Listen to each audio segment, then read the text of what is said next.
Саламатсыздар ма балалар? Бүгінгі сабағымыз 3 сынып 26 сабақ, қазақ тіл сабағы.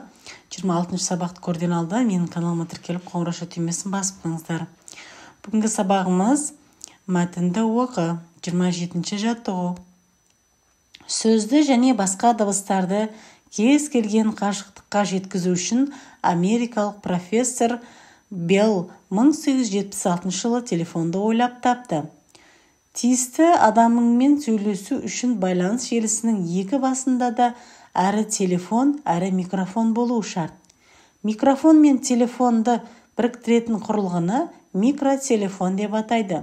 Кәдімгі телефон трубкасы деп жүргеніміз осы. Ол телефон аппаратымен сым арқылы жалғастырылған. Ең алғаш телефонды ойлап тапқан адам Белл деген екен. Белл деген кісі бұл америкалық профессор. Ең алдымен бірінші ойлап тапқан телефоны сыммен жасаған екен. Телефон аппараттары сым арқылы жалғастырылған екен, балалар. Ал қазіргі таңда сымсыз электро толқындар арқылы байланысты жүргізеді қазір. Мәтін не туралы? Мәтін телефон туралы біз қолданып жүрген. Телефоннан басқа қандай байланыс құралдарын білесіңдер дейді. Телефоннан басқа рация деген болады. Бір-бірімен адам байланысқа келеді.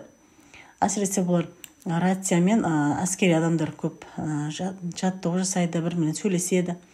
Мәтіннен ф дыбысы бар сөздерді тап дейді. Мәтінде телефон, профессор, микрофон, микротелефон деген сөздер бар. Ф әрпінен қатысқан.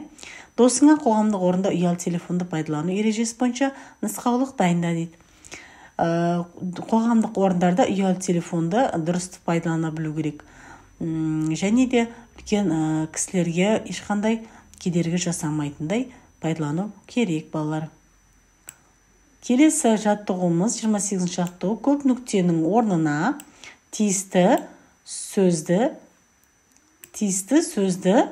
қойып сөйлемдерді көшіріп жаз дейді. Мысалы, бізге тиісті сөздер берілген. Мұнда микрофон фабрикасында Фарида Фарфор деген тиісті сөздер.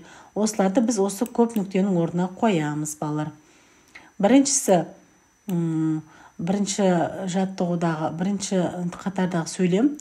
Фарида Алматы кілем фабрикасында істейді. Екінші сөйлем. Анам фарфор шайнекті күтіп ұстайды. Үшіншісі, микрофон алдында сөйлеп тұрған құралы екен деп жазып қойсаңыздар болады, балалар. Енді келесі тапсырмамыз фарфордан қандай бұйымдар жасалатын дерек көздерден біліп ал дейді. Фарфордан әртүрлі бұйымдар жасалады. Мысалы, шайнек, кесе жасалады, тарелка, пиала жасалады. Біз күнделікті ас үйде қолданғанатын. Осы заттар фарфор металынан дайындайды екен, элементінен. Келесі жаттығуымыз 29 жаттығу. Сиқырлы телефон ойын ойнайық дейді. Келесі сөз алдыңғы сөздің соңғы дыбысынан басталсын және сөз құрамында ф дыбысы болатын болсын дейді. Үлгі дейді. Шкаф соңғысы ф-ға аяқталды.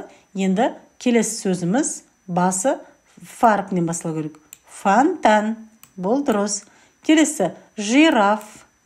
Жираф соңғысы ф-ға аяқталды. Келесі сөзіміз фотоаппарат. Бұл да ф әрпі қатысқан. Дұрыс.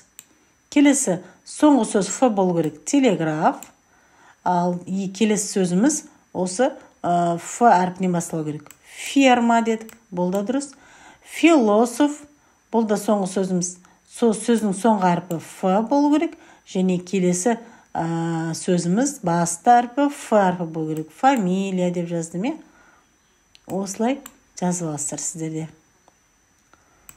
Келесі жаттығуымыз 30 жаттығу. Ребусты шеш. Бізге ребус берілген, соны шешеміз, балалар. Мысалы, мұнда ф әрпі. Бұл жануар қандай? Керік. Керік деген сөзде алдыңғы к әрпіні алып тастаймыз. Сосын соңғы к әрпіні алып тастаймыз. Сонда ер деген сөз қалады. Мұнда фер. Сосын алма деген сөзде екі әріпті алып тастаймыз. Ал деген алдыңғы әріптер алып тастаған кезде ма болады. Сонда бізде жауап ферма деген сөз шығады екен, ферма дегеніміз бұл мал фермасы болады, жылқы фермасы болады, үлкен малдар, жануарлар тұратын орында жататын жерлердің, тамақтай жем салатын жерлердің барлығын сол жануарлардың ферма деп аталады екен. Ребустың шешімдегі сөзді қатыстырып сөйлем құра дейді. Бұл неге сөйлем құрайтын болсақ, мен сіздерге қазір жазып кетейін. Менің қазір мұнда қате кетті. Мұнда жазайын. Қазір менің атам мал фермасында жұмыс жасайды.